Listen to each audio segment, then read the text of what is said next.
ఈ వీడియో తల్లి కొడుకుల ప్రేమకు అంకితం. నా పేరు ఆనంద్, మావురేలూరు. ఆ ఫోటోలో కనిపిస్తున్న ఆ తల్లి పేరు హిప్సిబా గారు. ఏప్రిల్ 18న తన పుట్టినరోజు సందర్భంగా తన కుమారుడైన సందీప్ కుమార్ గారు ఏలూరులో ఉన్న కొంతమందికి భోజనాలు పంచమని మన ఏలూరు యూనిటీ హ్యాండ్స్ టీంని సంప్రదించారు. వాళ్ళు అనుకున్న విధంగా తన తల్లి పుట్టినరోజు సందర్భంగా ఈరోజు ఏలూరులో ఆకలితున్న కొంతమందికి భోజనాలు పంచడం జరిగింది.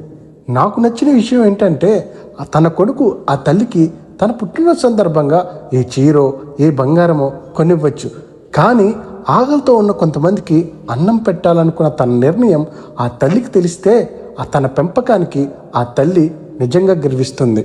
హ్యాపీ బర్త్డే హిప్సిబా గారు. మీరు ఇలాంటి పుట్టినరోజులు మరెన్నో జరుపుకోవాలని మనస్ఫూర్తిగా కోరుకుంటున్నా. మీరు కూడా మీ విషెస్ కామెంట్ రూపంలో తెలియజేసి ఆ తల్లి కొడుకులు నిండు నూరేళ్ళు చల్లగా ఉండాలని దీవించండి. తెలుసుగా, ఏలూరు యూనిటీ హ్యాండ్స్ అంటే నేను కాదు, మనం.